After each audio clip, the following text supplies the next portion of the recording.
Hello student.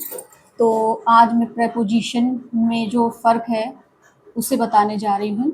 तो देखिए, सबसे पहले मैं बताऊंगी इन और इनटू क्या है। देखिए, मीनिंग की बात की जाए तो दोनों का मीनिंग सेम होता है, ठीक है, में या के अंदर।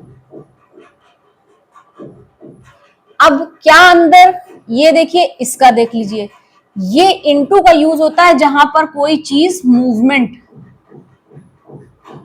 ठीक है, यानी कि गति या चलाए, यानी चल रही है कोई चीज, ठीक है।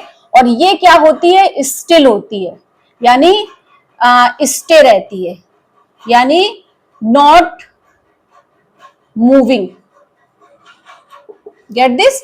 तो अब ये चीज क्लियर हो गई कि the meaning will be same but where to use and this one and that one. तो अभी एक सेंटेंस लिखेंगे जिससे आपको क्लियर हो जाएगा। दो सेंटेंस लिखेंगे बल्कि। देखिए, the first sentence is the cat is in to the room. अब ये सेंटेंस देख लीजिए आप, the cat is in to the room. अब नेक्स्ट सेंटेंस है the cat jumped in to the room. आपको क्या समझ में आ रहा है? फर्स्ट वाला कह रहा है the cat is in to the room, यानी एक बिल्ली है वो कमरे में है। तो हम इसे ये कह सकते हैं कि कोई चीज जो है वो पहले से अंदर है। मतलब समझ रहे हैं? कोई चीज या कोई व्यक्ति, कोई जानवर पहले से अंदर है। तो cat is in to the room, यानी रूम में है और हम नहीं समझ पा रहे हैं कि वो मूवमेंट है, वो हिल रही है, डुल रही है, क्या कर रही है, जा रही है, बस ये हमें बताया गया कि वो रूम में है। अच्छा, दूसरा सेंटेंस देखिए, सबसे बड़ी पहचान तो जंप है। आप इससे भी समझ सकते हैं, क्योंकि देखिए वो भी मतलब क्लियर करेगा कि वो चीज क्या है। जैसे यहां पर जंप लिखा है, जंप का मतलब होता है उछलना, कूदना, ठीक है। तो cat jump into the room, यानी जो कैट है वो कमरे में क्या करी, उछली, कूदी, यानी कि उसने मूवमेंट किया, ठीक है। तो ये सेंटेंस से हमें ये चीज पता चलती है। आई थिंक अब आपको ये समझ में आ गया होगा कि क्या है। उसी तरह से देखिए, ऑन और ऑन टू है, इसमें कंफ्यूज नहीं होइएगा।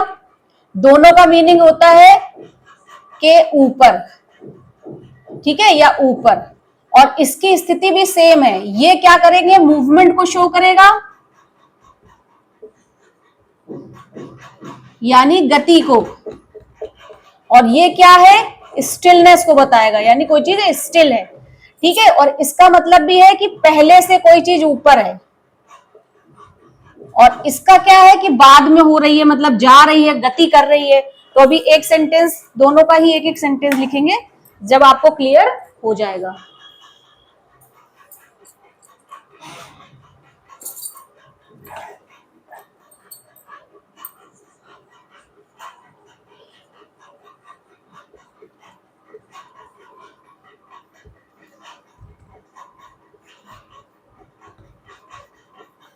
ये देखिए, दूसरा सेंटेंस है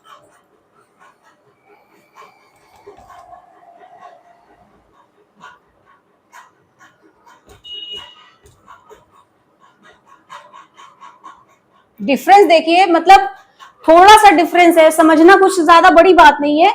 जिस तरह से आपने इन का इनटू का समझा था, उसी तरह से आप ऑन और ऑन टू को भी समझ सकते हैं। सेंटेंस देखिए, book is on the table, यानी कि पहले से कोई बुक होगी वो टेबल पर रखी है, ठीक है।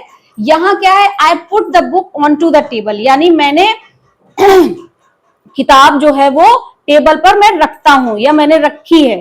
तो यहां पर जब मैं ऐसे करके रखूंगी तो मूवमेंट होगा, इसीलिए ये मूवमेंट के लिए होता है। और ये जो है पहले से, यानी कि ऑलरेडी। तो आई थिंक ये क्लियर हो गया होगा अब आप, क्योंकि देखिए स्पोकन में तो इसका यूज है ही, बाकी बहुत बड़ा यूज इसका कॉम्पिटिटिव एग्जाम में होता है, कॉम्पिटिटिव जो बच्चे तैयारी कर रहे हैं उनके लिए होता है।